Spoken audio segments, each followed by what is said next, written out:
Drive Time with Dave. I'm Dave. I will be your driver. Today is January 25th, 2017, webisode 27. We've done this 27 times. You know, it's going to be weird when I've done this like 270 times or 370 times or some ridiculous number. And the sun's already getting me this morning. It's making my face look incredibly large. I have a large face, according to the sun. Oh my. Oh God. Okay. You know, I'm not even going to say it. It doesn't even matter anymore. Okay? Clearly. It doesn't matter. So, a lot of good questions last night. It was awesome. Miss Lindey Glenn, she's working me over. She is. She was, she watched a couple of my videos and she said that she makes, you know, $1.50, $2 an item. And, you know, and that's how it starts. And it's very exciting and very difficult at the same time. So, I had another gentleman, subscriber, that pointed out something to me that I did not know. And it was very exciting. I was just like, wow. Oh, wait, I can't really do anything with that. Wait, I'll do that again. I was like, wow, that's awesome. But I can't really do anything with it. And the reason I can't do anything with it is because once you've scaled up to a certain size, some things won't make any sense to buy and sell from the economic standpoint. The return on investment, the return on time invested, all the way down to the floor space that I have available for storage.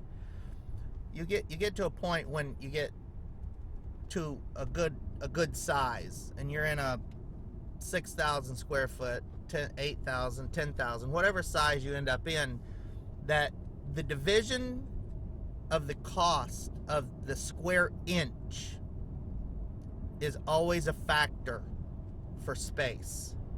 You're just not going to buy something and let it take up valuable real estate in your building when there's other things that you could be buying that would make probably more profit or have a faster turn time. Right. So he pointed out that Dollar Store, they have a wholesale website that you could go to and you could buy any of their products wholesale. Well, everything's already $1, so I wouldn't consider it wholesale, but it is bulk, and you can buy everything case packed, which is pretty nice.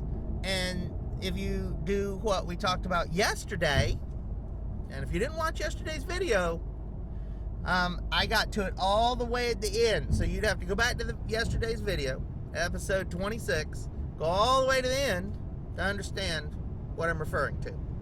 I'm not going to keep giving away those secrets over and over and over. Gosh, those are my secrets, and I like them. So, when you can buy case pack, you can. Sorry, I can't drive and talk, so I have to actually, you know, make my car help me drive. I often wonder what's going to happen when I have to go back and get my renew my driver's license. If they were to say to me, "You're going to have to take a driving test," I'm like, me? Oh my God, I'm gonna lose my driver's license. I don't even know if I could pass a driving test today. I haven't taken a driving test in, oh, that's disgusting. When you really, I didn't even realize that. I haven't had a driving test in like, I don't know. I don't even know the last time. That's how long it's been. It's been a very long time. Okay, so back to Dollar Store buying stuff in cases. I'm gonna give you a very good example. A very good example is dog food. It's pretty heavy stuff, but you're buying dog food at 50 cents a can in their case packs, and those same cases, so that means they've got 12 cans in a case, cost $6 case pack on Dollar Store site. Well, Those same case packs are up for sale on Amazon for $22. Okay, so the way it works is you would not want to ship that yourself. So you're going to FBA it. And when you FBA something, everything's being shipped at Amazon's shipping rate. So it'll cost you 50 cents a pound to ship in the dog food that we're talking about. All right, so let's just say, 12 cans at 13.2 ounces each. That's a whole bunch of weight. Let's just say it's that'd be like 6 pounds, 5 pounds, 6 pounds, 6 pounds. Yeah, something like it. I'm just guessing because I can't really convert 13.2 ounces in my head into 12 into pounds. Sorry. Okay, so let's just say it's 5-6 pounds. So at 50 cents a pound, that's pretty cheap.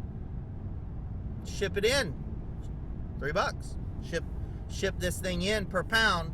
So then what you would do is you would end up buying, 100 cases, $600. It has a sales ranking of 82,000 on Amazon. Now that's the reason that I brought this up, because anything under 100,000 sales ranking is nice. The second reason that we talk about this is once you have sent it into FBA and your account is in good standing, you can then qualify to go clearly have something prime. But then Amazon has a program where people go on there that buy dog food every month and they can set it for reoccurring orders. And as long as your account is in good standing and you're maintaining there's a minimum required inventory level that is not published.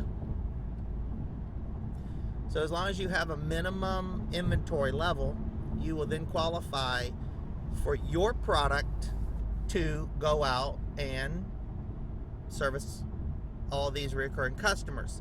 The way Amazon works is you and 100,000 of your best friends all buy 50 cases of dog food and you all send it in. And they've got 500,000 cases of dog food supplied by everyone. And you ship it into your local warehouse and everybody ships it into their local warehouses. And it doesn't matter. If someone buys something in California and you're next in rotation, Amazon will take your product and fill someone else's orders as long as the products are all matching. And then they use their products to fill your orders. So the reason I said you have to have minimum inventory counts is for that program to work, for you to be involved. So you would have to constantly have, let's just say 50 cases. As soon as you drop below 50 cases, you're going to want to re-up your order, which means you're going to need to go out and you're going to have to buy another $600 worth. You have to ship it in. These are some of the finer points of how to grow and excel in the world of Amazon's FBA. Now that being said, I was also asked about the eBay, I don't know what GPS something, I don't know what it's called, some kind of global ship program, I don't know. I know that if you ship stuff to their warehouse in, I'm going to get this all wrong, I'm sure of it, but I think that warehouse is, I don't know, in Kentucky or Illinois, I don't know. It's okay, so it's somewhere, and you're going to ship the stuff into it, and then they're going to do the forwarding for you. I have no experience with it. The reason I have no experience with it is because it is my belief it is a complete nightmare.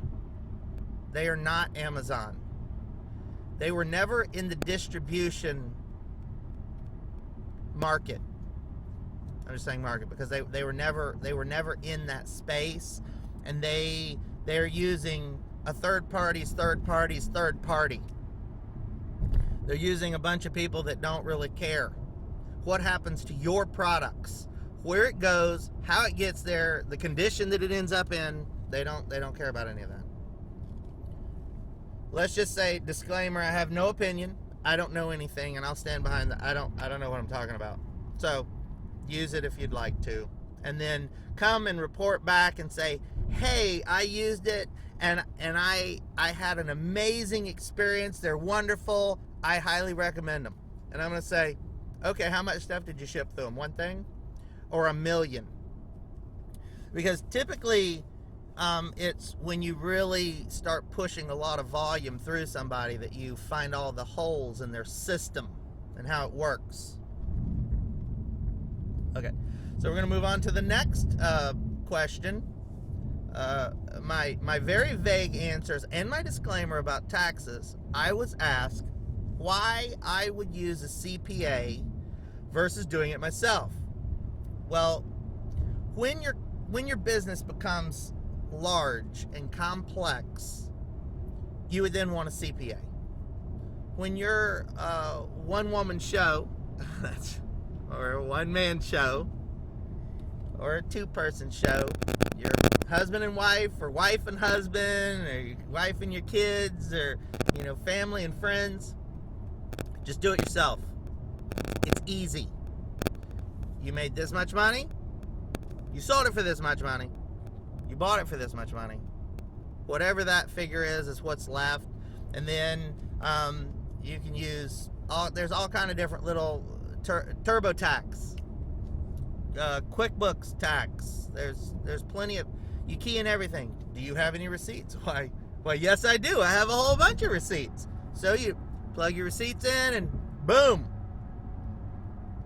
You either owe or you don't. And if you owe and you think it's unfair, we'll go back through your numbers again. Maybe you missed a receipt. Maybe there's something you missed. Maybe you added a zero on where you shouldn't have. When you are buying in bulk and you are paying cash, you are responsible for keeping track of your receipts and your purchases. These nice people at Dollar Tree and Dollar General and Family Dollar and bulk wholesalers and all the providers and anybody you're doing at thrift stores, they don't go and tell the IRS how much money you've spent. You have to tell the IRS how much money you've spent. So it is your responsibility to keep track of how much money you spent. And if you lose receipts, well, shame on you. Because then you won't be able to put those calculations in. Make sure you don't lose receipts. I'm very forgetful. I can't even remember to put my seatbelt on every morning. I can't keep track of receipts. I'm not the one to be giving anybody advice. I can't keep track of anything. So when I do my taxes, I'm like, it looks like I spent $5,000 and I made, $500,000. Whatever it is, I don't know. If you can't keep track of your receipts or get invoices from people when you purchase stuff at yard sales, you're going to have to supply that. Make sure you know how much money you've spent so you can write it down. And if you don't remember, I'm not going to tell you to guess at how much you spent at a yard sale. You go in there and you spend $5 at a yard sale and then you don't remember, and 9 months later you're like, oh my gosh, that's right, I went to this yard sale and I think I spent $8. Well, you're going to have to make up an invoice to put in your records that you spent $8, but you didn't. You actually spent $5, so you actually inflated your cost of goods, which is actually against the law. I'm going to have to put a disclaimer up here about all the information that I'm talking about, because again, I don't know anything. This is Drive Time, and I'm Dave. I'm just your driver. I will talk to you soon.